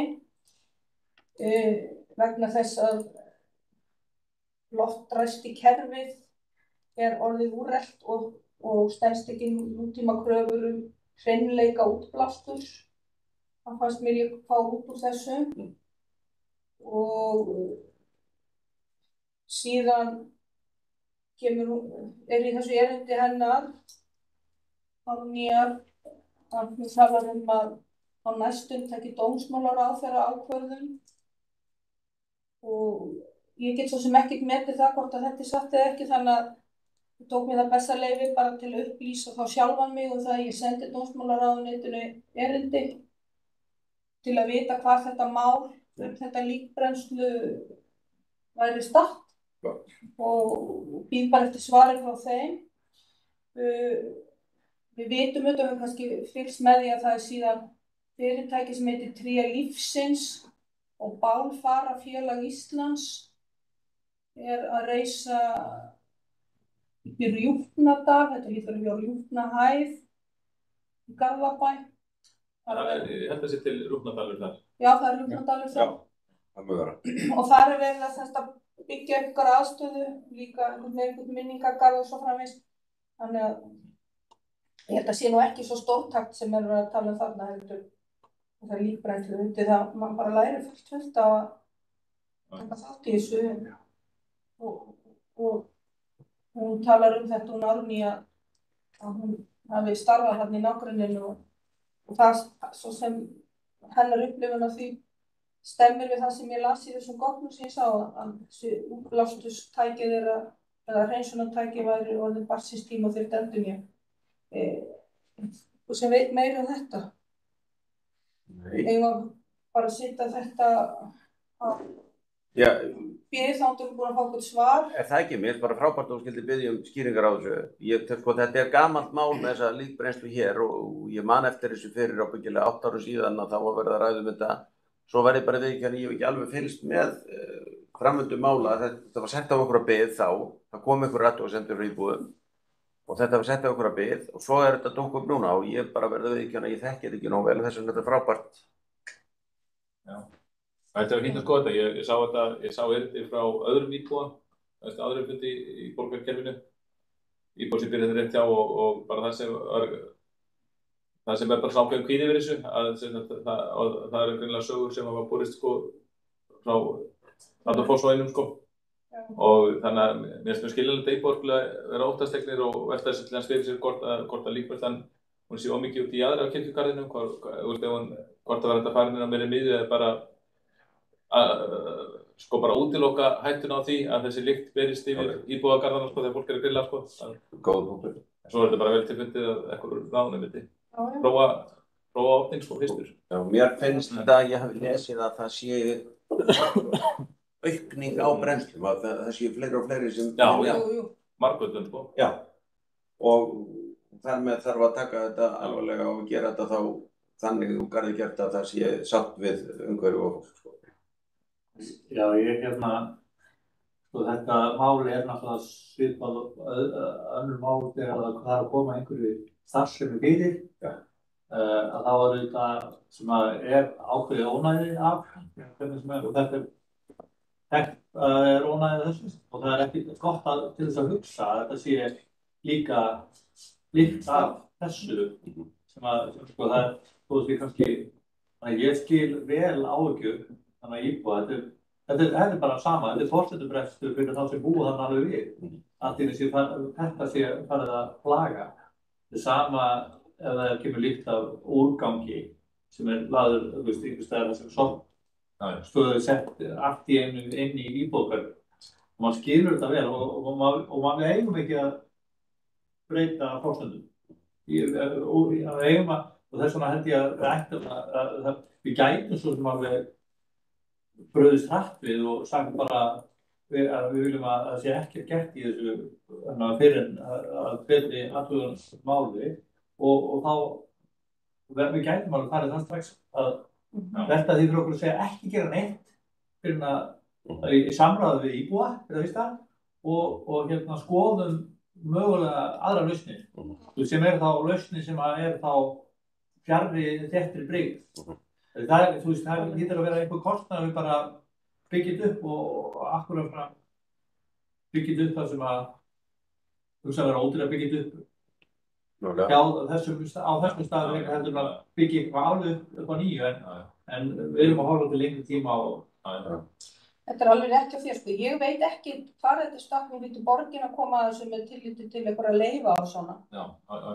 Ég veit ekkert það. Hvernig maður getur kynnt sér það? Það sem ég veit allan að ég veit að heilbrigðiseftirlitið það veitir starfsleyfi fyrir þessi brennslu í Fossvogi með einhverjum hætti. Það er það sem ég veit og ég myndi halda að þetta undirgöngast slíkt einnig. Já, ég held að þetta sé ekki, þetta er miklu meira andlegt. Ég held að það sé ekki spurning heilsufólks.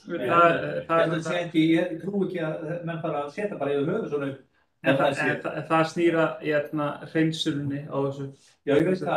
Og þessari lykt sem ég verið að tala sko. Já, en ég held að stuðli það sé, þú getur alveg verið með lykt og það er allt í lagi, samkvæmt heilbrigðissjónarmiðum.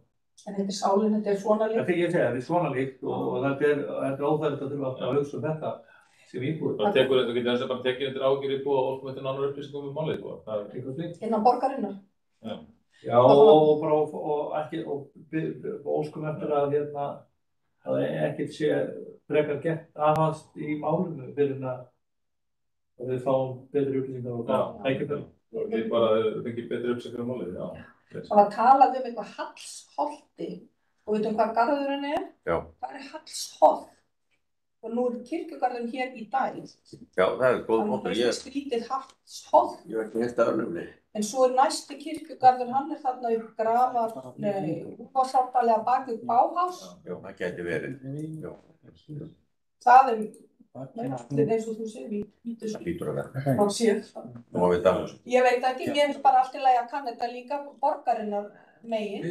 En Kjartan, ekki rétt hjá mér, sittir þú í umhverfis- og skipulagsráði, eða það ekki? Jú.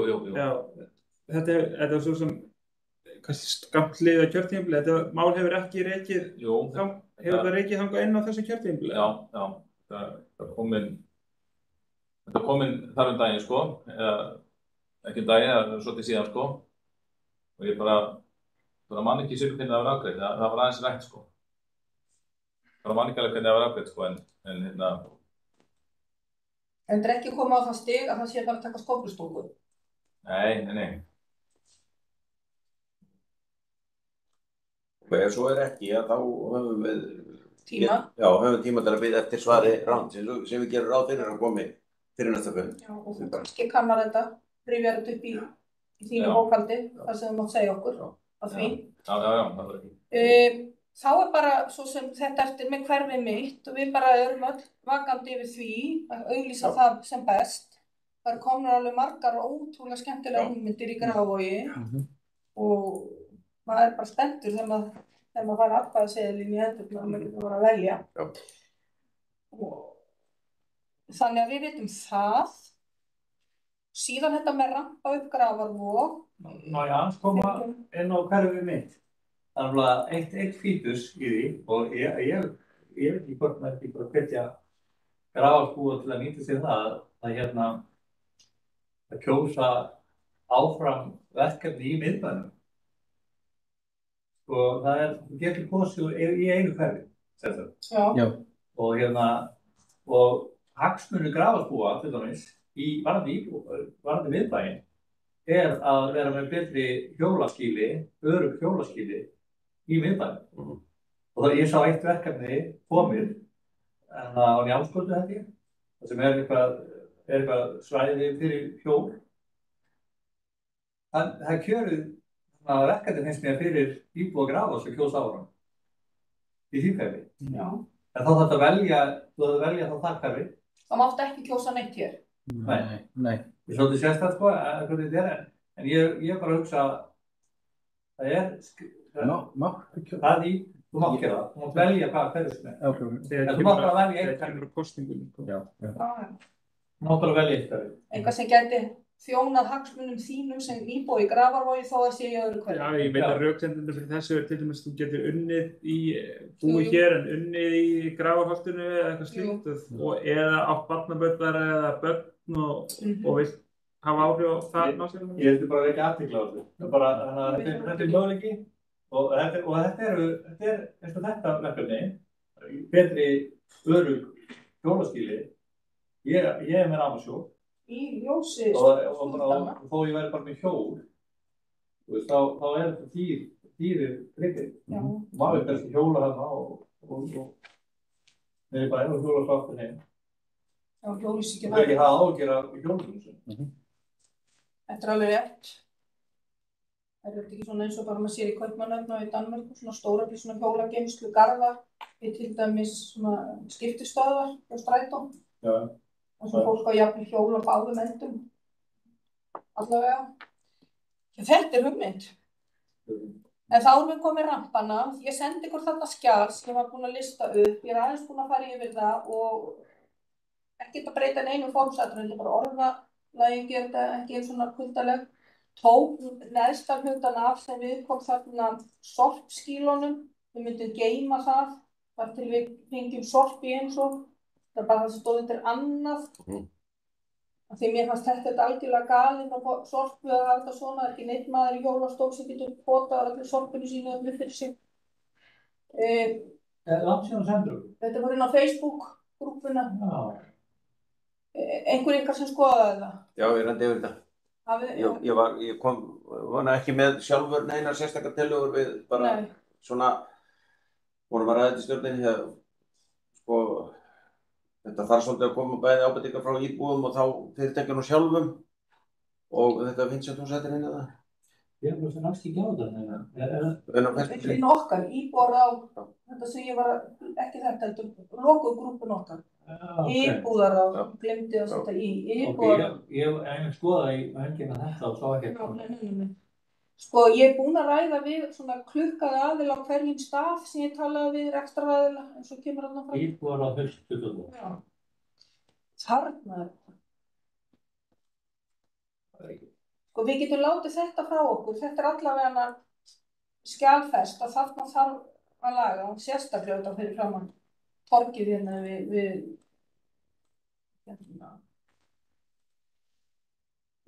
Fjallkonuveg. Hverafóldinni. Ég eiginlega get ekki unnið þetta betur, ég get ekki fara okkur á einhverjum einasta einstaklingi en það er allavega búið að vekja þennan hóp, gefa honum hugmyndir hvar hann þyrfti að leita. Ertu búin að tala við þessa aðila? Ég er búin að fara alla þessa staði þar sem einhvers konar starfsemi kemur fram og klukka alltaf einn á hverjum stað. En tók síðan því ég sendi þetta áfram hérna innan hóp og tók þetta hérna til að geyma til betri tíma. Ég maður að tala hagsmuni fólks í hjólastólum og þá finnst mér sum hurðargötin svo þröng í skilíkjastól, hjólastól komist þeir í gegn, sumar hurðir svo þungar, ég get ekki ímynda mér á nokkuð manneskja, getum handafli ítt hurðinni frá og komist inn. Þetta er ræðilegt sko. ef maður hugsa það á þeirri hlið. Ég fór hérna eftir hátíð í dag. Ég hef búin að vera tvisvar erlendis, þannig ég náði ekki að finna þessu. Og tók myndir af flestum stöðum í Stönginni. Og ég ræddi við einn hérna verslunarstjórann sem ég sá að var bara með einna besta aðgengi. Og verslunarstjórinn sagði, já, fólk bara detta hérna. Og þá var hann ekki eins og utan á hjóðastóluna. Það bara svona há. Tvískipt, sko, ekki fyrst svona og svo annan. Ég veit það. En hún tók mjög vel undir og vildi endilega stuðning ef það verið hægt og til að bæta úr og þau höfðu með þessu hugsað sjálf að þannig að þetta eitthvað svona þetta var mjög gott ef við getum kýrt þetta áfram. Ég talaði með frænkuna og sýndir í myndir, tók myndir af þessu og það annað sem kannski getur komið inn á það þetta smottur. Það eru ekki fyrir þá sem eru á hjólastólunum. Hvort sem það þykkum átturna sem með burstónum eða aðrar mottur, það þurfa að vera fastar, fastar í gólfi. Og það það sem hafa líka og er vond aðstæða. Að guðlast. Og svo bentur á það mynda því líka, það merkilegt við ekki hvað, að ég verði að sjá þetta í viðskipti. Getum við ekki bókað, getum við ekki bara ákveðið að vinna þetta bara aðeins áfram, ég fæ kannski aðeins að rýna þetta og svo getum við senda þetta fyrir okkur. Þú bara rýnir þetta og bætir inn í þetta, svo hérna, en á ég ekki að senda það skjali því búin að laga þarna einhverjar aðeins uppfærðar orðalagsbreytingar, gerði þetta ekki eins svona hratt eins og þetta kemur þarna fyrir. En ég held að mér finnst mjög ótrúlega að einhver myndi segja, nei, við viljum ekki þetta. Nei, ég held ekki, sko, það bara að laga þetta staðháttum hver staðar fyrir sig, þannig að vel megi fara, sko. Og það eitt sem mjög klöfurlegt, og það stýra borginni. Og það frænka mér benti mér það. Og það hjá á torginu þar sem að húsasmiðjan og Landsbankinn. Það eitt fatlaðastæði inn í horninu. En það hvergi niður tekin bríkin upp á hún lendir í vandræðum, hún tekið í Landsbanka líka. Þetta við ekki aðtöða. Þetta var svolítið merkilegt. Það eins og hjá torginu, það þessi stóra brík á bílastæðinu, þú kemst aldrei upp á. Já, þú kemst á móti inngangnum sem sem sagt austast. Þar er rampinn, sko. Ekki norðan megin. Er þetta ekki að tala um það sem kirkjan og byssusmiðurinn sunnan megin? Okkur minni með þessi. Nei, kannski ég bara farin fleipur. Ég bara þekki ekki. Já, mér finnst það sem... Það er langt inn fyrir það sem bankinn var einsunni. Já, það er þar. Já, það er alveg roðalega gleð. Já, en það er svolítið hátt upp hinum megin, sko. Já, það þarf að taka það niður. Svo fólk komist það niður. Já, þetta er bara punktur. Þetta er punktur. Við getum bara ekki, við ákveðum það að gefa okkur ekkert rosalanga tíma. Ég sendi þetta skjál bara þegar Valur verður búin að vinna fram í kvöld. Ég færi það til bókar að samþykkt að vinna áfram að samantekt og senda forsvarsmönnum verkefnisins. Vil ég gefa ykkur eitthvað tíma? Bara viku. Gefa ykkur viku til að vinna það saman. Eigi síðan 10. Já, flott. Þegar skjalið verður tilbúin til sendingar og sendur honum og inn á okkar grúpu. Þannig þá sjáum við hvernig skjalið fór frá okkur. Já, við skulum bara vara okkur á því, eða þú veist, vinna þetta bréfum skjali, þá bætir það.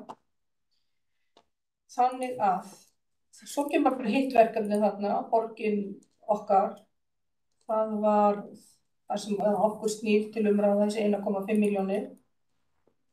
Spurningi hjá mér var, verður þetta ekki auglýst eitthvað miðlægt, minnst þetta renna svolítið saman við hverfið mitt? Já, jú, þetta hefur verið auglýst á, eða sem sagt frétt á vef borgarinnar, þetta var auglýst á samfélagsmiðlum borgarinnar. Einna helst, að hún... Við auglýstum þetta líka áfram hjá okkur, samfélagsmiðlum, þannig að þetta er... Og íbúaráðið takk þetta? Nei, íbúasamtökin? Ég er að lesa hugmyndir, það eru sumar bráð. En bara svona ykkur til fróðleiks, þá er þetta umsókn síðan, það er opið til 16. október og fann ég með þessa adressun á þetta, ég get svo sem sett þetta á okkur öll eða Árni, vilt þú fá þetta til að dreifa sér í... Já, það væri fínt. Já, það væri flott. Endilega. Heldurðu að gæti komið frá ykkur inn á bara grunnsíðan á Facebook íbúar Grafarvogi þetta og já, til þess að vekja athygli að þetta annað heldur en hverfið mitt. Skal bara gera þessi kvöld. Já, þannig að fólk átti sá því. Og við erum eiginlega með svona einhvers konar 3 potta í. Já, þannig að ég skil alveg þetta sé aðeins ruglilegt sko. Já. En þetta náttúrulega svona, eins og við ræddum síðast, þetta svona arfur frá frá fyrir tíð. Já. En það svolítið eðlismunur. Í nokkar kannski með tilfallandi verkefni með svona einhverjum sem gerir ráð fyrir þátttöku fólks. Það allavega töluvert eðlismunur á þessu og hverju mitt líka. Já, sem svona meira eitthvað sem varanleg framkvæmd. Þetta meira í höndum íbúa í hverjum að svona og framkvæmda gleði þeirra, verkefnin öll á þeirra forræði, en þetta bara vettvangur til að fá styrk til að ýta undir þessa framkvæmda gleði. Líka svona með svo hverfasjóður og eitthvað svona, og það væri bara einn pottur með 3 línum, þannig að já, þetta svo sem borgin okkar bara sjálfstæð ákvörðun borgarráðs, svo verður bara að sjá hvað verður fram að þeirra. Þetta fínt. Þá vorum við komin að lokuða fundi. Í málefni hverfisins? Málefni hverfisins, já, það bara þetta hér.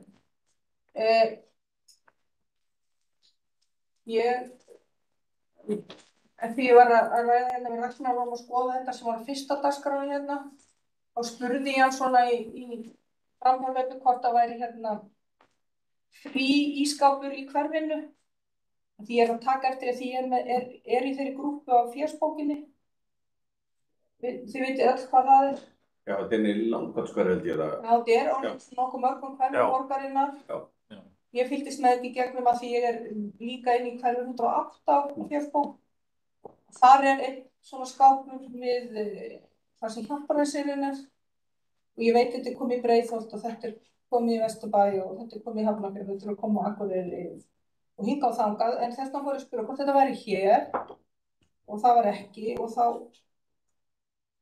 klukkaði ég fólk sem er í þessu verkefni og þá kom í ljós að það hefði akkúrat verið áhugi að finna Grafarvogur væri eiginlega komið svona næstur á dagskrá. Það væri aðalatriði kannski að íbúar, þess vegna við, sem erum íbúar líka, gætu gefið eitthvað svona hint eða hugmyndum hvað er hægt að staðsetja svona ískáp. Hér er til dæmis mynd af ískápi 108. Ég hef aldrei skoðað þetta. Skaffar borgin saman ískápin eða? Nei, þetta er allt þetta fólkasamtök sem er á bakvið þetta. Og þarna kemur til dæmis í ljós að það er einhver matvælaframleiðandi eða veitingahús sem situr þarna inn. Nú er komið fullt af þessu í skápinn. Hver er reynsla af svona fyrirfram kannski sér fyrir sér eitthvað sóðaskap og vandalisma, já? Ég er ekki búin að fara því, allavega er þeim að fjölga og þau hljóta að hugsa þetta sjálf að þrífa þetta og maður var líka út að hugsa er það einhverju ótrúlegir einstaklingar að fara í þetta og fyrir einhver leiðindi, en mér finnst þetta ótrúlega flott að þetta gæti gengið og fólk væri ekkert að skamma sín fyrir að fara og fá sér þetta líka að veita gegn matasóun.